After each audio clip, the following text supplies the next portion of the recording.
मंगलम भगवान वीरो मंगलम गौतमो गणी मंगलम कुंद कुंदार्यो जैन धर्मोस्तु मंगलम सर्वमंगल मांगल्यम सर्वकल्याणकारकम प्रधानम सर्वधर्माणां जैनम जयतु शासनम। नमः समेसाराय स्वानुभूत्या चकासते चित्स्वभावाय भावाय सर्वभावांतरच्छिदे। वस्तु विज्ञान सार इस पुस्तक में जो गुरुदेव श्री की हाजिरी में ही इसका प्रकाशन हुआ और महत्वपूर्ण विषय इसमें समाहित हैं, तो उसमें अपना निमित्त उपादान की चर्चा चल रही है। इसमें यह चर्चा अपनी आई थी कि जो जीव एकांत नियतवाद को मानता है, अर्थात नियति के निर्णय में जो अपना ज्ञान और पुरुषार्थ आता है उसका स्वीकार नहीं करता और स्वभाव सन्मुख नहीं होता, यानी जगत के सर्व द्रव्यों का परिणमन स्वाधीन और क्रमबद्ध है, तो उनकी स्वाधीनता और क्रमबद्धता को बोले कि यह नियत है, लेकिन दृष्टि उसकी स्वभाव पर नहीं मात्र पर्यायों को ही देखता रहता है, तो पर्यायों को देखता हुआ सब पर्यायों के परिणमन को नियत तो कहता है, लेकिन जिसकी पर्याय यानी द्रव्य में से पर्याय आती है, ऐसे अपने द्रव्य स्वभाव की ओर का पुरुषार्थ नहीं करता, तो वह मिथ्या दृष्टि है और उसका नियतवाद ग्रहीत मिथ्यात्व का भेद है, इसलिए वह ग्रहीत मिथ्या दृष्टि कहा गया। इसमें फिर आगे जो विषय आया कि सम्यक नियतिवाद में पांचों समवाय लगते हैं। कैसे घटित होते हैं कि जो अज्ञानी यथार्थ निर्णय नहीं कर सकते, उन्हें ऐसा लगता है कि ये तो एकांत नियतवाद है, किंतु इस नियतवाद का यथार्थ निर्णय करने पर अपने केवल ज्ञान का निर्णय हो जाता है। देखो, जो अज्ञानी यथार्थ निर्णय नहीं कर सकते, उन्हें ऐसा लगता है कि यह तो एकांत है अथवा एकांत नियतवाद है, क्यों करके उन्हें लगता है कि इसमें फिर पुरुषार्थ कहाँ रहा। अज्ञान के वश पर्यायों को ही देखते रहने से वो जो द्रव्य स्वभाव अपना त्रैकालिक रहने वाला त्रिकाल स्वरूप वस्तु, उसकी तरफ का लक्ष्य नहीं है और मात्र पर्यायों को देखते हैं, तो उन्हें लगता है इसमें पुरुषार्थ क्या आया, तो पुरुषार्थ का लोप करते हैं, तो वो एकांत नियतवाद है। और सम्यक नियतवाद में पुरुषार्थ भी है, स्वभाव भी है, भवितव्यता भी है, काललब्धि भी है और निमित्त का अभाव सद्भाव जो भी है, सभी घटित होता है। वो बात यहाँ कहते हैं। को अलग अलग देखेंगे तो एक चीज समझ हाँ, नहीं आएगी। वो तो पर्याय का परिणमन तो स्वाधीन स्वतंत्र है, लेकिन वहाँ पर उसमें स्वभाव भी घटित हो रहा है, उसी समय वह उसकी काललब्धि है, जिस रूप में पर्याय प्रगति है उसकी भवितव्यता है, और जो उसमें निमित्त पर जिसका आरोप आ सके वो निमित्त है, और अपने स्वभाव की स्वीकृति वो उसमें पुरुषार्थ है। स्वभाव की स्वीकृति के बिना क्रमबद्धता का निर्णय या नियतवाद का या सम्यक नियतवाद का निर्णय नहीं हो सकता।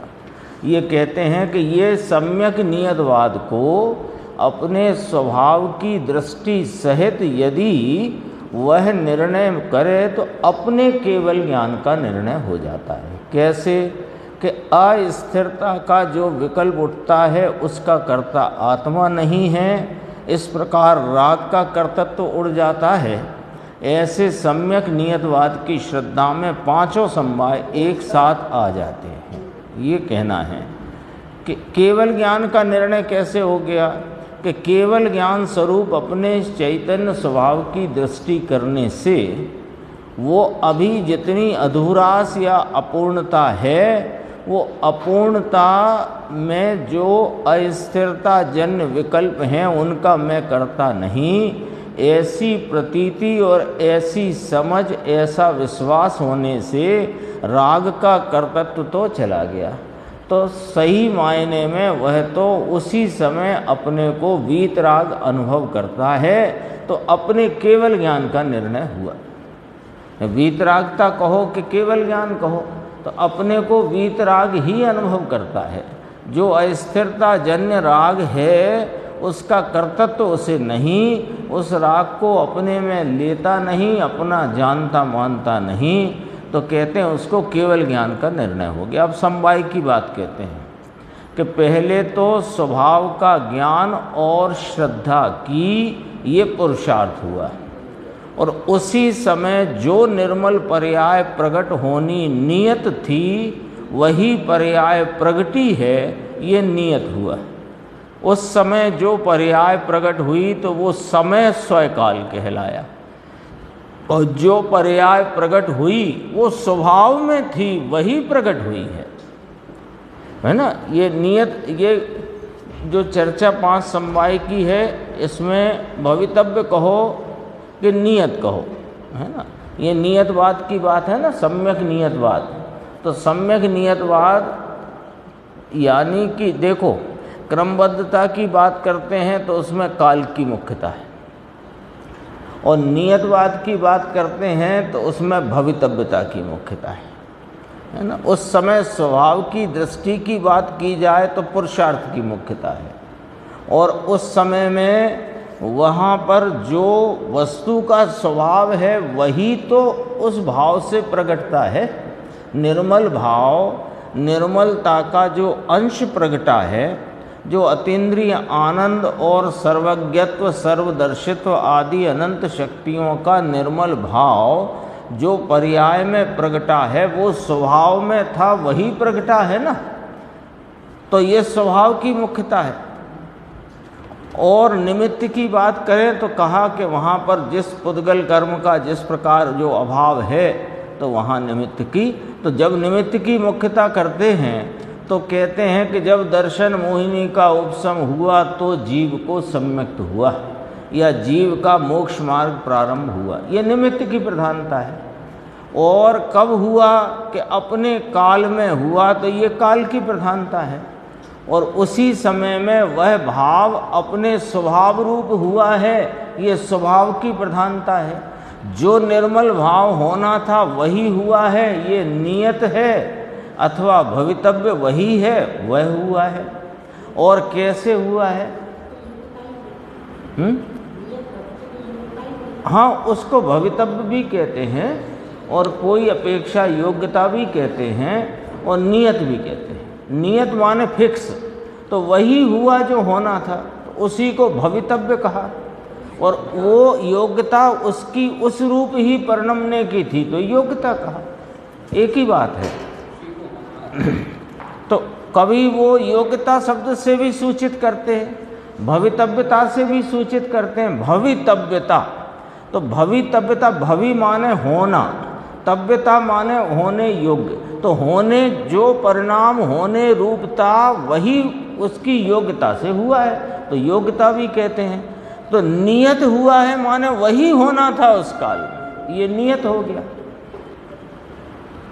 तो पुरुषार्थ की बात करें, कैसे हुआ ये निर्मल परिणाम के अपने ज्ञान और आनंद स्वरूप अभेद वस्तु के संचेतन और श्रद्धा के पुरुषार्थ से हुआ।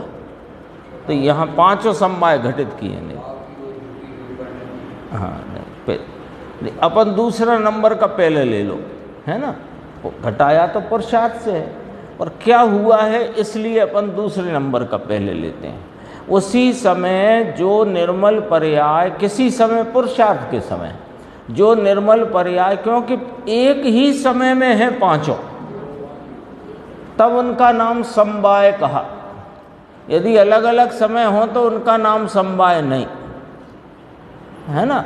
देखो काल लब्धि है वो समवाय में आती है, और करण लब्धि पूर्वक सम्यक्त होता है तो करण लब्धि समवाय में नहीं आती। वो पूर्व का भाव है, उससे नहीं होता है, पूर्व के भाव से नहीं होता है, वो समवाय में गिना नहीं जाएगा। समवाय का नियम है कि उस ही समय में, एक ही समय में 5 प्रकार से उस कार्य की विवक्षा, कवि 5 भाव है ना, पुरुषार्थ, नियत, काल और स्वभाव और निमित्त। तो जिसकी मुख्यता से कहो, लेकिन किसकी मुख्यता की जा सकेगी कि जो उस ही समय में हो। अलग समय वाले को यहाँ समवाय में नहीं कहा जाएगा। देखो जो पर्याय प्रकट हुई वो स्वभाव में थी तो वही प्रकट हुई। स्वभाव रूप भाव प्रकट हुआ तो वो स्वभाव रूप जो भाव प्रकट हुआ, कौन सा भाव प्रकट हुआ कि वो स्वभाव में था वही प्रगटा है, इसलिए उसे स्वभाव लिया। कैसा परिणाम हुआ है वो कि निर्मल परिणाम है ना। तो निर्मल परिणाम अपन यहाँ थे दूसरे पे, जो निर्मल पर्याय प्रकट होना नियत थी वही पर्याय प्रगटी है। तो क्या प्रगटा है कि निर्मल भाव। वो कौन था कि नियत था, भवितव्य रूप था, योग्यता रूप था।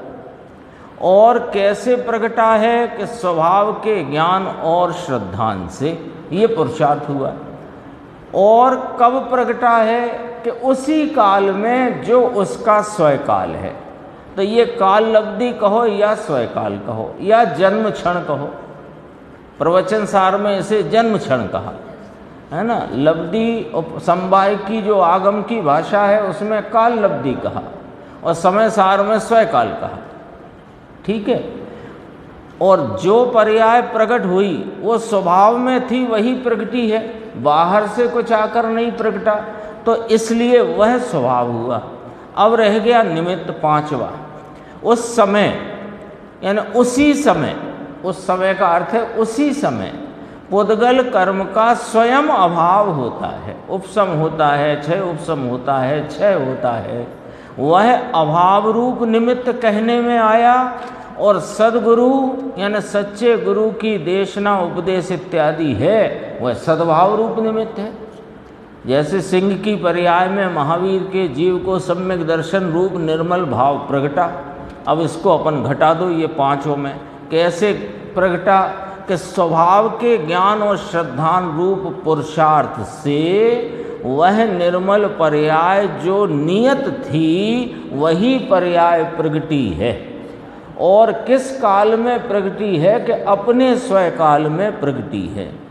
वो जो पर्याय प्रकट हुई है वो कैसी है कि स्वभाव स्वरूप है, इसलिए वह स्वभाव है। और उस ही समय में वही चारण रिद्धिधारी मुनिराज का उपदेश सद्भाव रूप निमित्त और दर्शन मोहिनी का क्षयोत्सम आदि भाव वह अभाव रूप निमित्त। 5 समवाय एक समय में। हाँ 2 क्या 20 हो निमित्त। निमित्त तो जिस पर अनुकूलता का आरोप आ सके, कोई एक निमित्त फिक्स है ऐसा तो है ही नहीं। जिस पर आप अनुकूलता का आरोप कर सको, किया जा सके, उसको निमित्त कहेंगे। कहना ही है, उससे होता तो कुछ है नहीं। निमित्त पना घटित हो जाता है अनुकूलता के कारण। तो अनुकूलता और अनुरूपता का संबंध देखकर निमित्त नैमित्तिक भाव का व्यवहार है। ये निमित्त नैमित्तिक भाव का व्यवहार खड़ा होता है कहने, कहलाने, समझने, समझाने के लिए। 2 हो निमित्त, अधिक हो, है ना। अब उच्चारण रिद्धिधारी मुनिराज का आना, उसे आगमन भी निमित्त कहलाए, उनका उपदेश भी निमित्त कहलाए। और वहाँ जो कर्मों का अभाव या उपसम क्षय उपसम हुआ वो भी निमित्त कहलाए। सब कुछ कह सकते हैं। देखो फिर कहते हैं पर्याय क्रमबद्ध ही होती है, इसकी श्रद्धा करने पर अथवा ज्ञान स्वभाव का निर्णय करने पर। दो बातें ली, देखो गजब की बात है ये। एक साथ है ये बात, पर्यायें क्रमबद्ध ही होती हैं, इसकी श्रद्धा की जाए, अथवा दूसरे शब्दों में कहो कि ज्ञान स्वभाव का निर्णय किया जाए। यानी ज्ञान स्वभाव के निर्णय बिना क्रमबद्ध की श्रद्धा होती नहीं। तो क्रमबद्ध पर्याय क्रमबद्ध ही होती हैं इसकी श्रद्धा करने पर, अथवा ज्ञान स्वभाव का निर्णय करने पर जीव जगत का साक्षी हो जाता है। ये पहले ऊपर कहा था कि नियति के निर्णय में अपना जो ज्ञान, और ये ऊपर था कहाँ गया, हाँ इसी में था कि इस नियतवाद का यथार्थ निर्णय करने पर अपने केवल ज्ञान का निर्णय हो जाता है। जगत का साक्षी कहो कि केवल ज्ञान कहो, एक ही बात है। हाँ, सर्वज्ञ की श्रद्धा हुई, अपने केवल ज्ञान स्वरूप का निर्णय और केवल ज्ञान का निर्णय एक साथ है। देखो इसमें स्वभाव का अनंत पुरुषार्थ आ जाता है। किसमें? पर्यायें क्रमबद्ध होती हैं, ऐसी पर्यायों की क्रमबद्धता को जानकर अपने ज्ञाता स्वभाव अकर्ता स्वभाव की ओर दृष्टि करने से जो जगत का साक्षी हो गया, इसमें स्वभाव का अनंत पुरुषार्थ आ जाता है। और यह जैन दर्शन का मूलभूत रहस्य है।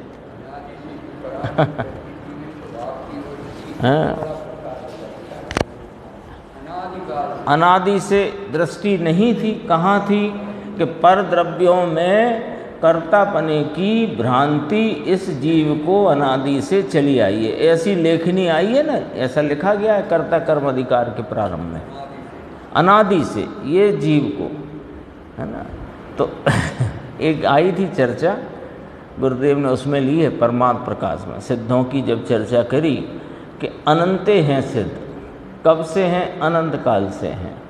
और गजब की बात ये देखो कि कोई जीव प्रारंभ से सिद्ध नहीं होता।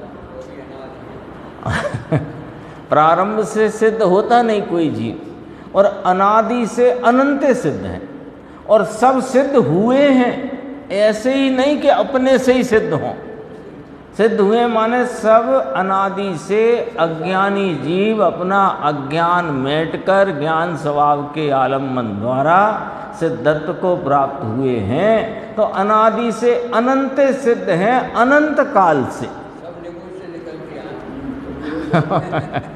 सबका पीहर निगोद। ऐसी कोई अद्भुत वस्तु स्वरूप है। देखो, कोई पहले से सिद्ध हो, कोई पहले से संसारी हो, ऐसा नहीं है। मतलब पहले से सिद्ध हो और संसारी न हो, ऐसा नहीं है। तो भी अनादि से जीव के दो प्रकार चले आए हैं, सिद्ध और संसारी। कोई जीव अनादि से सिद्ध ही है, ऐसा नहीं है।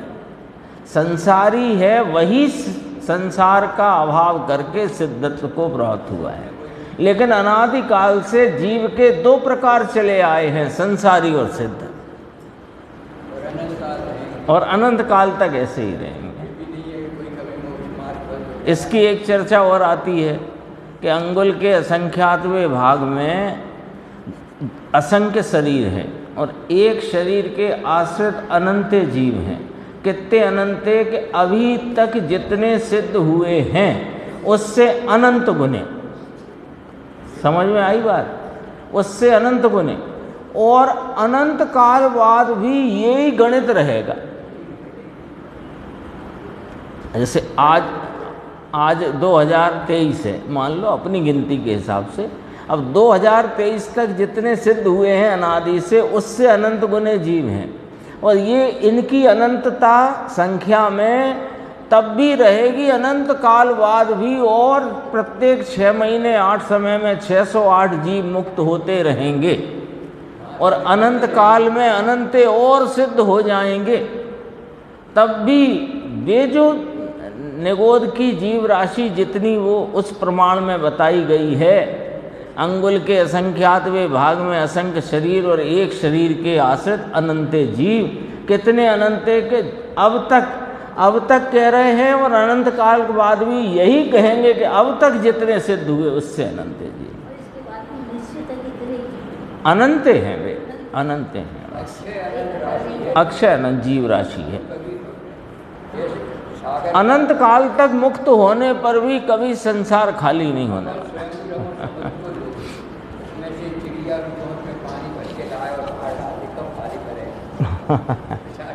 ऐसा ही है ये, बस एक स्वरूप के प्रति का पुरुषार्थ, बस इतने में ये जगत का साक्षी हो गया, इसको अपने केवल ज्ञान का निर्णय हो गया और शीघ्र ही इसकी परिणति में केवल ज्ञान और पूर्णता का भाव प्रकट हो जाएगा।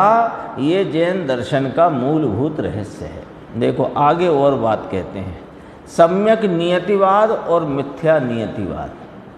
गोमठ सार कर्म कांड की 882वीं गाथा में जिस नियतिवादी जीव को ग्रहीत मिथ्या दृष्टि कहा है, वह जीव तो नियतवाद की बात करता है, किंतु वह ना तो सर्वज्ञ को मानता है और न अपने ज्ञान में ज्ञाता दृष्टापने का पुरुषार्थ करता है। यदि हैं, हाँ वो मानता नहीं है, पर्यायों को ही देख देख कर पर्यायों की नियतवादता को मानता है, लेकिन स्वभाव पर दृष्टि है नहीं।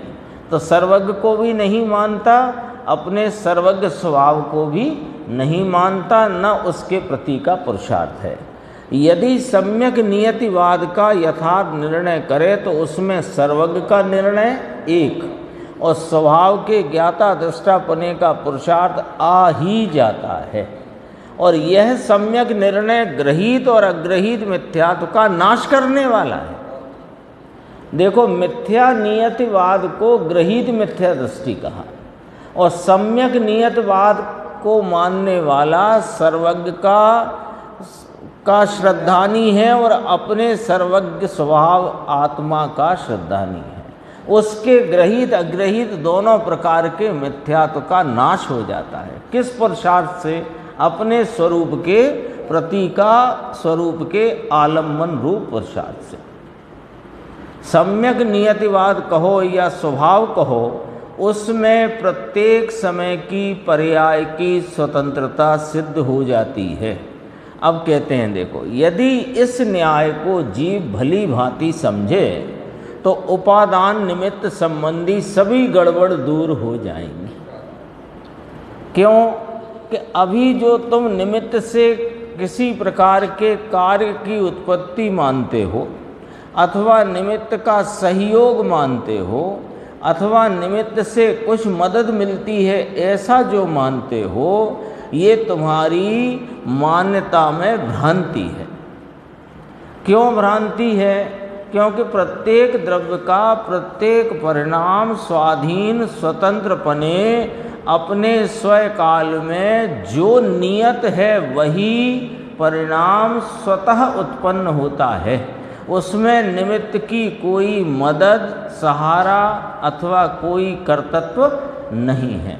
तो जब एक एक परिणाम की स्वतंत्रता यदि स्वीकार करोगे तो परिणाम पर से दृष्टि छूटकर जिसमें से परिणाम आता है ऐसे द्रव्य स्वभाव के प्रति की दृष्टि होने से सम्यक नियतवाद यानी स्वरूप की भ्रांति जो अनादि से थी वह मिटकर निभ्रांत स्वरूप का दर्शन होता है। उसकी परिणति निभ्रांत हो जाती है, तो सारी गड़बड़ दूर हो जाती है निमित्त उपादान की। क्योंकि जिस वस्तु में जिस समय जो पर्याय होती है वही होती है, तो फिर निमित्त उसको करे या निमित्त के बिना वह ना हो, इस बात को अवकाश ही कहाँ है। ये जो पहले चर्चा आई थी 2 दिन पहले 3 दिन पहले कि निमित्त को आना पड़े ऐसा भी नहीं है, या निमित्त आया तो इसे परिणमना पड़ा ऐसा भी नहीं है। पुस्तक का ज्ञान का, विकल्प का, मोटर का, पेट्रोल का, बहुत सारे उदाहरण आए थे ना। जो जीव सर्वज्ञ को जानकर नियतवाद को मानकर, देखो सर्वज्ञ को जानकर, सर्वज्ञ को जानने में क्या आया, पॉइंट ये है, सर्वज्ञ को जो जान दी अरिहंतम क्या है, दब्बत गुणत पज्जते हैं। तो जो अरिहंत को जानता है वह अपनी आत्मा को जानता है। तो जो सर्वज्ञ को जानकर, तो सर्वज्ञ को जानना कब हुआ कि जो सर्वज्ञ की प्रकट पर्याय देखकर अपने स्वभाव का आलम्बन लेकर अपने उस सर्वज्ञत्व स्वरूप ज्ञान स्वरूप आत्मा का संचेतन करता हुआ उसकी प्रतीति करता है, वही वास्तव में अपने को जानता है, वही सर्वज्ञ को जानता है। और जिसे आत्मा की प्रतीति नहीं वो सर्वज्ञ को जानता नहीं। ये एकदम सीधी बात है। आया ना कि सर्वज्ञ को हम जानते हैं कि सर्वज्ञ प्रकट सभी पदार्थों को युगपत प्रत्यक्ष अपने ज्ञान में तीन काल तीन लोक को जानते देखते हैं, इसका नाम सर्वज्ञ है। कि ये सर्वज्ञ की पर्याय की व्याख्या तुमने शास्त्र के आधार से कही, तुम सर्वज्ञ को अभी जानते नहीं हो।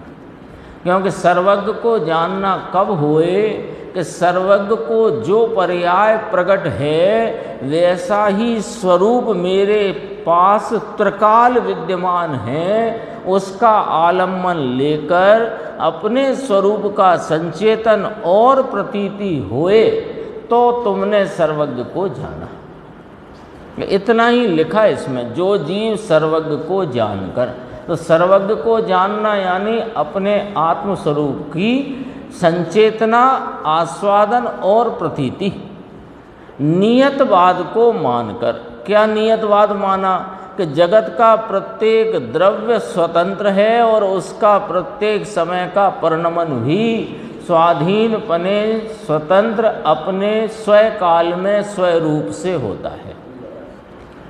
पर के और राग के कर्तृत्व का इसमें अभाव हो गया। जब जगत का प्रत्येक द्रव्य का परिणमन स्वाधीनपने स्वतंत्रतया स्वरूप और स्वकाल से होता है तो उसका कर्तृत्व छूट गया।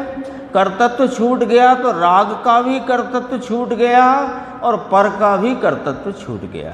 तथा ज्ञाता दृष्टापने रूप साक्षी भाव प्रकट करता है, वह जीव अनंत पुरुषार्थी सम्यक दृष्टि है, मिथ्या दृष्टि नहीं है। बात कहाँ से प्रारंभ की थी कि गौमठ सारम कर्म कांड की 882वीं गाथा में जिस नियतवादी जीव को ग्रहित मिथ्या दृष्टि कहा है वह स्वरूप को जानता नहीं, सर्वज्ञ को मानता नहीं और पर्याय सब क्रमबद्ध हैं, पर्यायों को देख देख कर कहे पर्याय सब क्रमबद्ध है, उसको ग्रहित मिथ्या दृष्टि का बात करता है। हाँ, कोई कहे कि वो जिन कार्यों में अपनी इच्छानुसार होते देखे तो उन्हें तो अपने से करा माने, और जिन कार्यों को अपनी इच्छानुसार ना होता देखे तो उसे क्रमबद्ध पे डाले, ये तो है ही धोखेबाज। लेकिन जो सब कार्यों को क्रमबद्ध तो कहता रहे और ज्ञाता स्वभाव की तरफ यदि उसका लक्ष्य नहीं है तो वो ग्रहित मिथ्या दृष्टि है। भले वो ये कोई कार्य को क्रमबद्ध और कोई कार्य का कर्ता में ऐसा धोखा ना भी करे, बोलने में मानने में, मानना तो है नहीं वास्तव में, लेकिन वो ऐसा भी वर्तता हो उसको कि पर्याय तो सब क्रमबद्ध होती हैं, जो जिस समय होनी है वही होती है, आगे पीछे नहीं होती, जैसा सर्वज्ञ ने देखा है वैसा ही होता है। पर तूने सर्वज्ञ का निर्णय किया कि न किया, और सर्वज्ञ का निर्णय बिना अपने सर्वज्ञ स्वभाव के निर्णय के बिना होता नहीं, तो फिर वह जो अपने स्वभाव के प्रति का दृष्टिवंत नहीं है जो अपने स्वभाव को लक्ष्यगत नहीं करता, वह मात्र पर्यायों में देख करके नियतवाद की या क्रमबद्धता की बातें करता है, वह गृहीत मिथ्या दृष्टि कहा गया है सिद्धांत ग्रंथ में। लेकिन सम्यक नियतवाद किसको है कि जो पर्यायों की क्रमबद्धता को जानकर अपने ज्ञाता स्वरूप का आलम्बन लेकर अपने ज्ञाता स्वभाव की, सर्वज्ञ के केवल ज्ञान की, सर्वज्ञ की और पर्यायों की क्रमबद्धता को स्वीकार करता है, वो जगत का साक्षी और अनंत पुरुषार्थी और सम्यक दृष्टि और सर्वज्ञ का लघुनंदन है, वो है। देखो अब इसी बात को और स्पष्ट करते हैं। कौन कहता है कि सम्यक नियतवाद गृहीत मिथ्यात्व है? कोई ऐसा जब गुरुदेव श्री ने ये क्रमबद्ध पर्याय के सिद्धांत को शास्त्रों में से निकालकर उसका रहस्य जब प्रकट किया सबके सामने, तो लोगों को जिनकी निमित्ताधीन दृष्टि है उनको बहुत उससे बेचैनी हो गई। तो बेचैनी हुई तो उन्होंने ये गोमट सार की गाथा निकाल कर कहने लगे कि ये तो गृहीत मिथ्यात्व है, नियतवाद, ये तो नियतवाद हो जाएगा।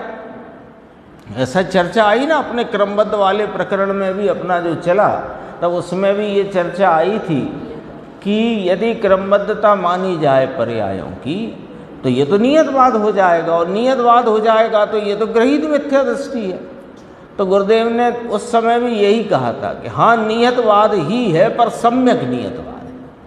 और सम्यक नियतवाद की पूरी चिट्ठी अभी अपन पढ़ ली। सम्यक नियतवाद माने जिसने पर्यायों की क्रमबद्धता को जानकर अपने अकर्ता स्वभाव यानी ज्ञाता स्वभाव की दृष्टि की है, उसने ही सर्वज्ञ की सर्वज्ञता का, अपने ज्ञाता स्वभाव का और पर्यायों की क्रमबद्धता का सम्यक निर्णय किया है। वह सम्यक दृष्टि है, वह केवल ज्ञानी परमात्मा का लघुनंदन है, गृहीत मिथ्या दृष्टि नहीं है। तब कहा कौन कहता है कि सम्यक नियतवाद गृहीत मिथ्या? सम्यक नियतवाद का अर्थ तो समझो। सम्यक नियतवाद कैसे कहा? कि अपने ज्ञाता स्वभाव की दृष्टि करे। तो अब देखो, सम्यक नियतवाद गृहीत मिथ्यात्व नहीं है, किंतु वीतरागता का कारण है। वीतरागता का जन्म होता है सम्यक नियतवाद से, और वीतरागता की वृद्धि होती है, और वीतरागता की पूर्णता होती है। किससे? सम्यक नियतवाद। क्या होता है सम्यक नियतवाद? अभी तो अपने 4 बार हो गई बात कि पर्यायों की क्रमबद्धता को जानकर अपने अकर्ता स्वभावी ज्ञाता स्वभाव का निर्णय करके उसकी दृष्टि पूर्वक सर्वज्ञ का, सर्वज्ञता का और अपने स्वभाव का तथा पर्यायों की क्रमबद्धता का जिसको निर्णय है, ऐसा सम्यक नियतवाद वीतरागता का कारण है। स्पष्ट है, पूरी व्याख्या स्पष्ट है। उलझन है ही कहाँ? बताओ कहाँ उलझन है इसमें? जो सर्वज्ञ के स्वीकार रूप ऐसे सम्यक नियतवाद को एकांत मिथ्यात्व कहते हैं, उन्होंने इस बात को यथार्थतया समझा तो नहीं है, अरे भली भांति सुना तक नहीं, भली भांति नहीं सुना। कैसे नहीं सुना? क्या कि जब क्रमबद्धता की बात आई तो ऐसे निमित्तों की चिंता सताने लगी। तो जब पर्यायों की स्वाधीनता, उनका उत्पाद स्वकाल में अपने जन्म क्षण में अपने स्वरूप से अपने षटकारकों से होता है, ये बात को सुना ही नहीं उसने वास्तव में। वो तो यहीं से बिछल गया, मचल गया। कहाँ से? कि अरे जब सब पर्याय क्रमबद्ध ही होती हैं तो फिर पुरुषार्थ कहाँ गया, और फिर निमित्त का क्या हुआ? जब निमित्त ही नहीं होगा, जब दर्शन मोहिनी कर्म हमें रास्ता ही नहीं देगा, ऐसी ऐसी बातें करने लगा। उसने भली भांति सुना भी नहीं, क्योंकि उसको वो बीमारी काटने लगी निमित्ताधीनता की। क्योंकि हमने तो आगम में ये पढ़ा है कि जब दर्शन भुवनी का उपशम क्षयोपशम होता है, क्षय होता है, तब जीव को सम्यक्त होता है। तो आप तो जीव का सम्यक्त स्वाधीन स्वतंत्र स्वकाल में स्वरूप से निर्मल भाव अपनी पर्याय के षट कारकों से परिणमता हुआ उत्पन्न होता है, ये बात जब बताई तो पूरी सुने ही नहीं वो तो फिर दर्शन मोहिनी का क्या हुआ। तो इसमें इसलिए गुरुदेव ने यहाँ बोला कि उन्होंने इस बात को यथार्थतया समझा तो नहीं है, भली भांति सुना तक नहीं है, सुना ही नहीं है उस बात को। देखो, सम्यक नियतवाद के निर्णय में तो वस्तु की स्वतंत्रता की प्रतीति है और केवल ज्ञान की प्रतीति है। अपनी अवस्था का आधार द्रव्य है और द्रव्य स्वभाव शुद्ध है। ऐसी प्रतीति के साथ जो होना है सो होता है। देखो अब कितना वजन आया इस पे। जो होना है सो होता है, जो होना है सो होता है। आता न जो होना है सो होता है, केवल ज्ञानी ने गाया है। वो तो साक्षी रखी केवल ज्ञानी, लेकिन जो होना है वो होता है, ये कौन कह सकता है? जिसको अपने अकर्ता स्वभाव की प्रतीति है वही कह सकता है। देखो ऊपर लिया था ना, अपनी अवस्था का आधार द्रव्य है, द्रव्य स्वभाव शुद्ध है। ऐसी प्रतीति के साथ जो होना हो सो होता है, इस प्रकार जो मानता है वह जीव वीतराग दृष्टि है और उसका निर्णय वीतरागता का कारण है। उसके इस निर्णय में वीतरागता का जन्म होता है, वृद्धि होती है, पूर्णता होती है। नियतवाद के दो प्रकार हैं। एक सम्यक नियत, ये समझना जरूरी हो गया ना, जब आगम में नियतवाद को ग्रहित मिथ्या दृष्टि कहा और सम्यक नियतवादी को सम्यक दृष्टि वीतरागता का कारण रूप भाव कहा, तो समझना जरूरी है कि ये दो प्रकार क्या है। कि नियतवाद के दो प्रकार हैं, एक सम्यक नियतवाद और एक दूसरा है मिथ्या नियतवाद। सम्यक नियतवाद वीतरागता का कारण है, उसका स्वरूप ऊपर बताया है, अभी चर्चा चली उसकी। कोई जीव इस प्रकार नियतवाद को मानता तो है कि ऐसा कि जैसा होना हो वैसा ही होता है, किंतु पर का लक्ष्य और पर्याय दृष्टि छोड़कर स्वभाव सन्मुख नहीं होता। इतनी स्पष्टता से यहाँ प्रतिपादन किया है इस बात का कि सारी अपनी जो भी भ्रांति का कोई कण भी हो तो यहाँ दूर हो जाए, इतनी स्पष्टता है। देखो वो भी तो यही कह रहा है जो होना है सो होता है, और ज्ञानी सम्यक नियतवाद वाला भी कह रहा है कि जो होना हो सो होता है। पर दोनों में कितना फर्क, एक ग्रहित मिथ्या दृष्टि और एक सम्यक दृष्टि वीतराग मार्ग पर प्रवर्तमान और वीतरागता की पूर्णता को प्राप्त करने वाला, कितना फर्क है देख लो। यही तो इसका लिखा, देखो अभी अपन ने पढ़ा था, अपनी अवस्था का आधार द्रव्य है और द्रव्य स्वभाव शुद्ध है। ऐसी प्रतीति के साथ जो होना हो सो होता है, इस प्रकार मानता है वह जीव वीतराग दृष्टि है।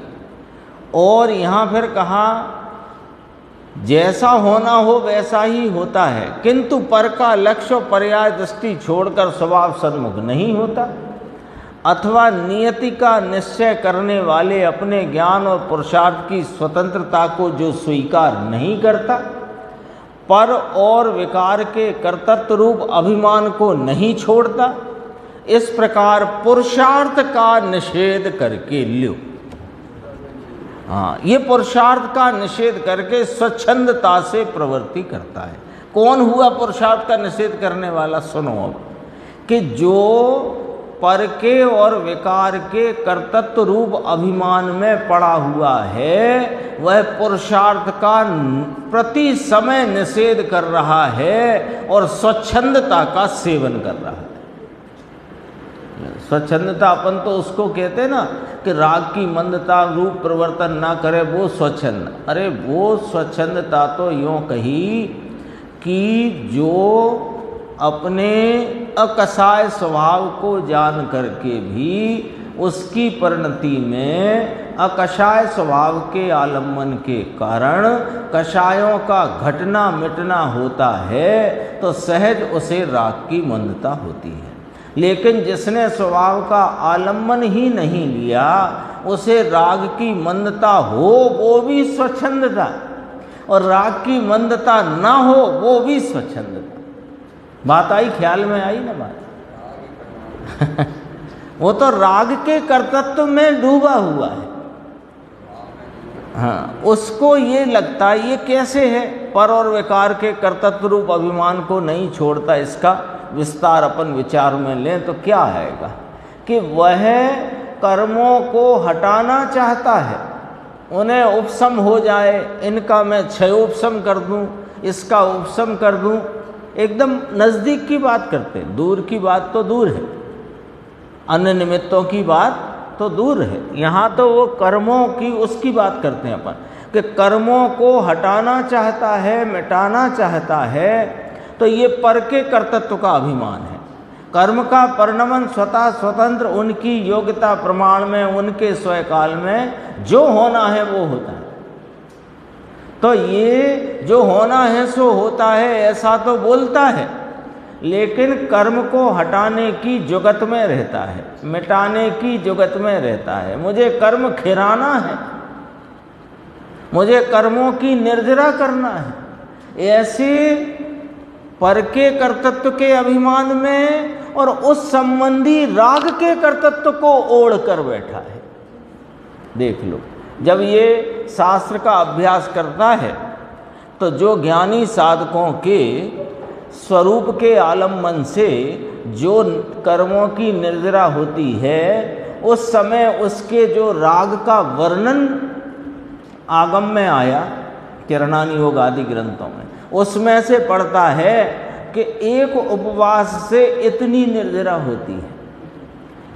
तो ये उपवास के राग का कर्तृत्व ओढ़ता है और कर्मों की निर्जरा के पर के कर्तृत्व को अभिमान में उसमें मस्त हो जाता है। अच्छे से विचार कर लो इस लाइन का अर्थ क्या है। तो सीख गया है, हाँ, तो इसलिए उसे गोमट सार 882 नंबर की गाथा कर्म कांड में ग्रहित मिथ्या दृष्टि का पढ़ा है, वो आगम का अभ्यास ही हुआ है। हाँ, आगम से ही सीखा है ये सब बातें, इसलिए उसे ग्रहित में डाला।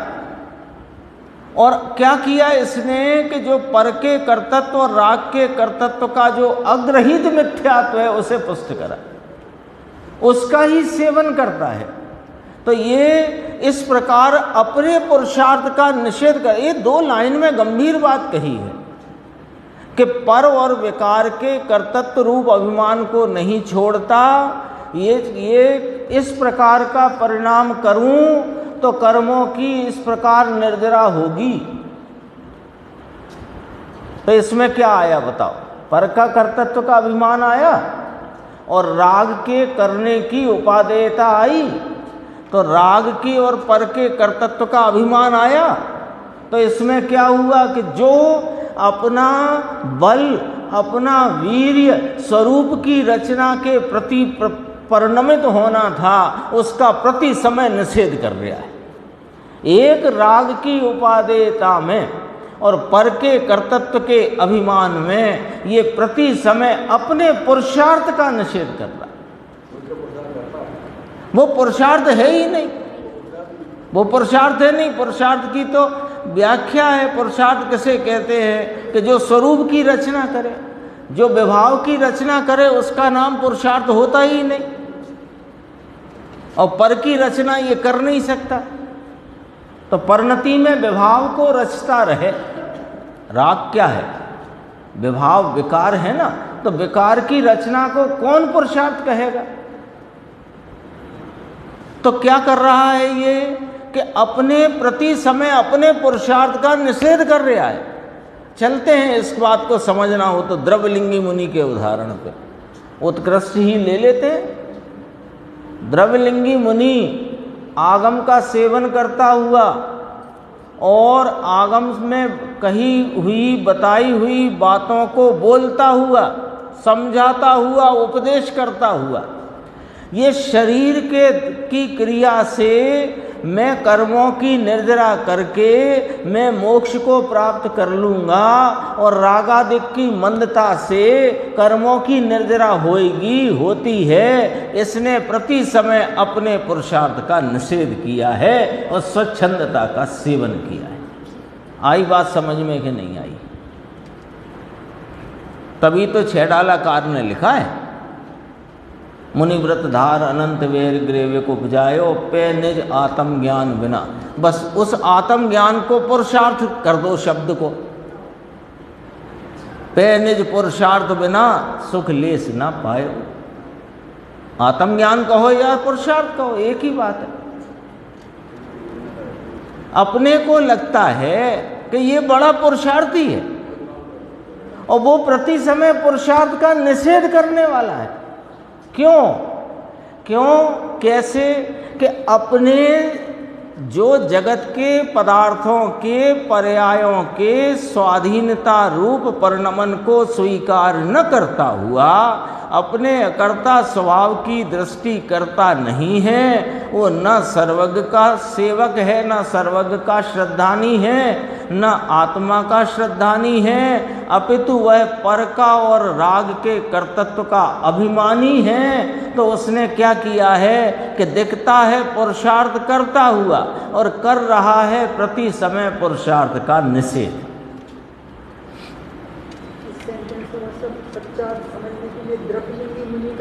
हाँ, वो उत्कृष्ट है ना, मूर्खाई का उत्कृष्ट उदाहरण वही है। वो जानता तो है कि ज्ञान और आत्मा ये सब थोड़ी कि द्रव्यलिंगी का ज्ञान करके उसको आत्मा का जानता सब है। एक बार गुरुदेव से प्रश्न पूछा कि द्रव्यलिंगी की क्या भूल रह गई।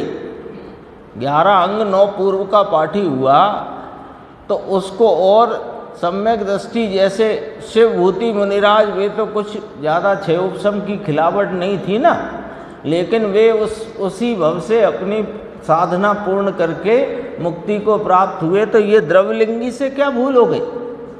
ये तो बहुत छह उपशम इसका। और राग की मंदता भी कैसी कि इसकी शुक्ल लेस्या का परिणाम। लेस्या शुक्ल ध्यान का हो तो पूर्णता प्राप्त करे। शुक्ल लेस्या में राग की मंदता के परिणाम में पड़ा है। तो इसकी क्या भूल रह गई कि ये एक समय की पर्याय की रुचि में पड़ा हुआ है। इतना जवाब दिया गुरुदेव ने, एक लाइन का, सिर्फ एक लाइन का जवाब। प्रश्न तो बड़ा था, प्रश्नकार ने तो प्रश्न बड़ा किया कि 11 अंग 9 पूर्व का पाठी हुआ है, शुक्ल लेस्या जैसी राग की मंदता है। शुक्ल लेस्या की राग की मंदता दिखाने को एक उदाहरण भी दिया जाता है कि शरीर को चक्कू से चीर के मिर्ची भी भर दो तो आँख की कोर लाल नहीं पड़ती। ये सिर्फ उस मंदता को बताने के लिए है।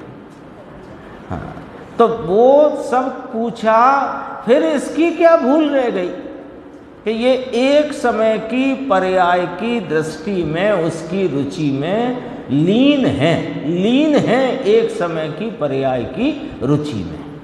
तो क्या कर रहा है वो प्रति समय कि अपने पुरुषार्थ का निषेध कर रहा है और स्वच्छंदता का सेवन कर रहा है। अपने को लगेगा कि लो इतना त्यागी हुआ, हजारों रानी छोड़ करके वन जंगल में रहता है, लगातार अनेकों दिन के उपवास करता है, सूख के कांटा हो गया है, क्रस हो गया है शरीर एकदम, और आप कह रहे हो स्वच्छंदता का सेवन, कि इसका नाम ही स्वच्छंदता है। क्या स्वच्छंदता किसे कहते हैं? जैसे कोई परिवार में कोई पुत्र है वो पिता की आज्ञा नहीं माने तो क्या कहते हैं उसे? स्वच्छंद है। ऐसा ही हुआ ना, जिनेंद्र परमात्मा ने द्रव्य स्वभाव की दृष्टि करने का उपदेश दिया और इसने दृष्टि पर्याय की और उसी पर जमाए रखा और उसी में लीन रहा, तो स्वच्छंद हुआ कि ना हुआ? प्रति समय पुरुषार्थ का निषेध करके स्वच्छंदता से प्रवृत्ति करता है, उसे गृहीत मिथ्या दृष्टि कहा है।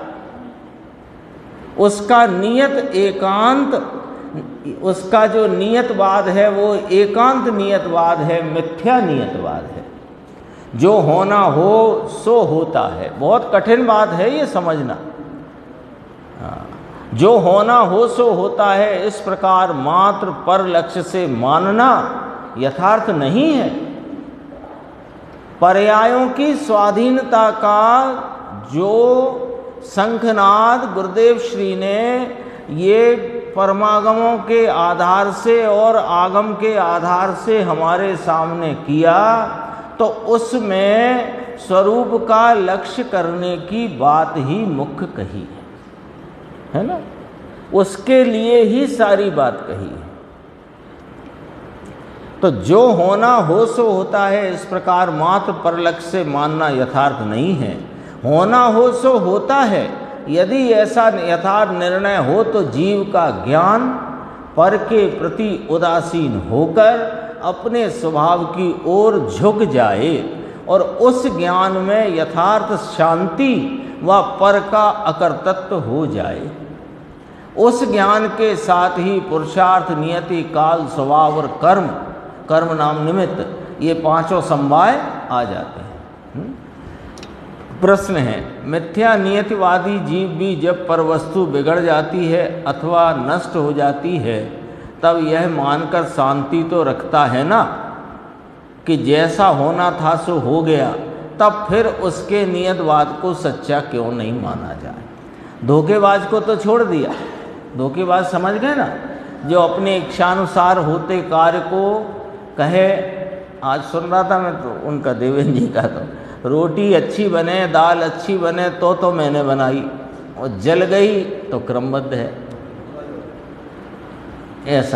ऐसा धोखेबाज की बात नहीं करते। जो जल गई हो कि अच्छी बन गई हो, तब भी यही कहता है कि जैसा होना था सो हुआ है। लिया ना इसके? ये अभी देखो, इधर से फिर दोबारा देखना पड़ेगा। जब परवस्तु बिगड़ जाती है अथवा नष्ट हो जाती है, तब यह मानकर शांति तो रखता है, क्लेश तो नहीं मचाता। शांति रखता है किस प्रकार से कि जैसा होना था सो हो गया है। इसमें व्याकुल होने की क्या ज़रूरत है? आकुल व्याकुल क्यों होते हो? जो होना था सो हुआ है। इस प्रकार शांति तो रखता है। नुकसान हो गया 25-50 लाख रुपए का, होना था सो हो गया, शांति तो रखता है। तो उसको सच्चा क्यों ना माने? वो तो देखो, व्याकुल भी नहीं हुआ, परेशान भी नहीं हुआ। दूसरे परेशान हो रहे थे, अड़ोसी पड़ोसी, उनसे भी कह दिया जो होना था सो हुआ है। इसमें घबराने की और व्याकुल होने की क्या ज़रूरत है? इसको तो सच्चा मानो। तो कहा, उत्तर देखना बहुत गंभीर, वह जीव जो शांति रखता है वह यथार्थ शांति नहीं है। वो जो उसकी शांति तुम्हें दिख रही है वो मंद कषाय रूप शांति है। यदि नियतवाद का यथार्थ निर्णय हो तो जिस प्रकार उस एक पदार्थ का जैसा होना था वैसा हुआ, उसी प्रकार समस्त पदार्थों का जैसा होना हो वैसा ही होता है, ऐसा भी निर्णय होना चाहिए। और इस निर्णय में अकर्ता स्वभाव की दृष्टि सहज ही उस पुरुषार्थ पूर्वक हो जाती है। यदि ऐसा निर्णय हो तो फिर ये सब मान्यताएं दूर हो जाती हैं कि मैं पर द्रव्य का निमित्त होकर उसका कार्य करूं और पर द्रव्य निमित्त होकर मेरा कार्य करे। ये मान्यता दूर हो जाती है। जिस कार्य में जिस समय जिस निमित्त की उपस्थिति रहनी हो, उस कार्य में उस समय वह निमित्त स्वयमेव होता ही है। तब फिर ऐसी मान्यताओं को अवकाश ही कहाँ रहेगा कि निमित्त मिलाना चाहिए। भाई ये बात की तो छुट्टी हो गई, ये बात तो खत्म हो गई कि निमित्त मिलाना चाहिए। अपन भी देखो कहाँ भटक जाते हैं धीरे से। आगम में आया है ज्ञानी गुरु की उपदेश बिना सम्यक्त की प्राप्ति नहीं होती, और सम्यक्त की प्राप्ति आत्मस्वरूप के पहचान से होती है। ये भी तो आगम में आया है, सम्यक्त की प्राप्ति आत्मस्वरूप की पहचान से होती है, ये भी आगम में आया है। और निमित्त का ज्ञान कराने को ये भी आया है कि सच्चे गुरु की, ज्ञानी गुरु की देशना से, उपदेश से होती है। ये निमित्त का ज्ञान कराया, वो उपादान का ज्ञान कराया कि अपने स्वरूप को पहचान कर उसके लक्ष्य करने से उसकी प्रतीति रूप जो परिणाम होता है उसका नाम सम्यक दर्शन है। ये उपादान का ज्ञान कराया। उस समय निमित्त कौन होता है? तो निमित्त का काम बस इतना है कि अन्य निमित्तों का निषेध करने के लिए, है ना। निमित्त के बारे में एक चर्चा जब अपन वहाँ बैठते थे तब जैन तत्व मीमांसा में अपन ने देखी थी। निमित्त स्वयं निषेधक भी है और निषेध्य भी है। वह अन्य निमित्त का निषेध करता हुआ स्वयं निषेध रूप है। उसका भी निषेध कौन करता है कि क्षणिक उपादान रूप योग्यता उसका निषेध करती है। तो ज्ञानी गुरु की देशना की जब बात आती है तो हम आत्मा की खोज बंद करके ज्ञानी गुरु की खोज में लग जाते हैं, अथवा एन केन प्रकारेण ये समझने लगते हैं हमें भी इस प्रकार मिल तो गए हैं ना, तो मिले तो है ना, तो मिले हैं। देखो थोड़ी सी बात है कि अपने साथ गुरुदेव हैं, गुरुदेव श्री की देशना अपने साथ है, तो वो गुरुदेव श्री अपने साथ है। तो अपन जो इस प्रकार से अपने चित्त को संतुष्ट करते हैं कि गुरुदेव की देशना ही तो ज्ञानी की देशना है ना, तो इसमें तुमने उपादान छोड़कर निमित्त के प्रति बल तुम्हारा दौड़ गया। ये निमित्त ही होता है ऐसा जानना, पर बल तो स्वरूप की तरफ आना चाहिए, निमित्त की तरफ नहीं। ये बात भी सच्ची है कि घड़ा का कुम्हार घड़ा नहीं बनाता, लेकिन कुम्हार को ही घड़े की उत्पत्ति में निमित्त क्यों कहा कि लोहार नहीं बनाता, बाड़ई नहीं बनाता, सुनार नहीं बनाता, ये बताने को कुम्हार को निमित्त कहा था बस। पर घड़ा कैसे बना कि मिट्टी की अपनी योग्यता रूप उस प्रकार के परिणमन से वह घड़ा मिट्टी की अवस्था को छोड़कर घड़े रूप अवस्था से उत्पन्न हुआ है।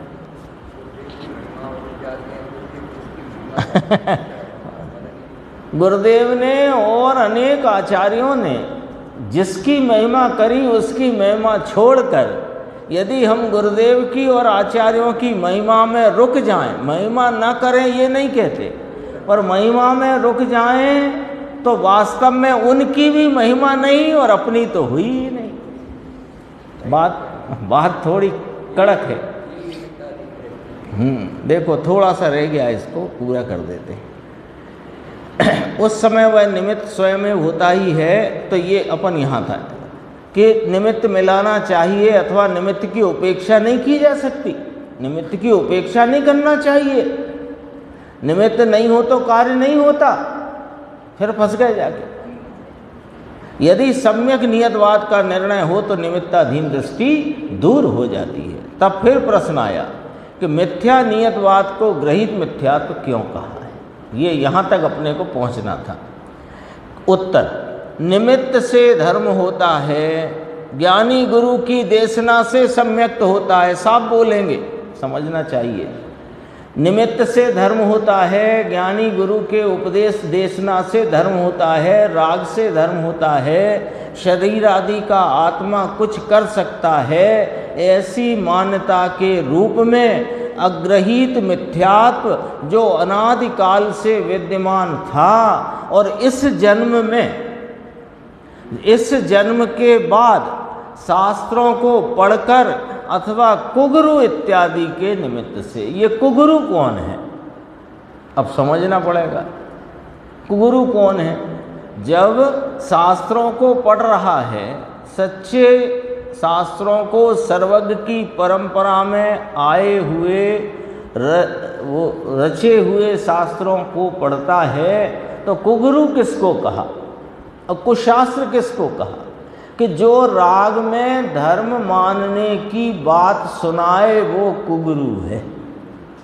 वो भले मंगलाचरण में भगवान वीर प्रभु को, गौतम स्वामी को, कुंदकुंदाचार्य को, जैन धर्म को याद करके सुनाए मंगलाचरण में, तो भी यदि राग में धर्म मानने की जो उपदेश शैली हो, उपदेश देता हो, तो वह कुगुरु है। तो उसके निमित्त से मिथ्या नियतवाद का नवीन कदाग्रह गलत झूठा आग्रह, मिथ्या आग्रह ग्रहण किया, इसलिए उसे ग्रहित मिथ्यात्व कहा। पहले जैसे अनादिकालीन अग्रहित मिथ्यात्व होता है, उसी को ग्रहित मिथ्यात्व होता है। अग्रहित को पुष्ट किया किस? अभी इस जन्म में, जन्म के बाद जिन धर्म पाकर, जिन कुल पाकर और फिर शास्त्रों का अभ्यास करता हुआ और राग में धर्म मानने की अथवा शरीर आदि की क्रिया से धर्म होता है मानने की, जो इसने कदाग्रह रूप भाव को ग्रहण किया है, तो इसको ग्रहित मिथ्यात्व कहा जाता है। क्योंकि इसने उसी को किसको? अग्रहित मिथ्यात्व को, अनादिकालीन अग्रहित मिथ्यात्व को पुष्ट किया है। और अब आगे चर्चा आएगी आगे की स्वाध्याय में।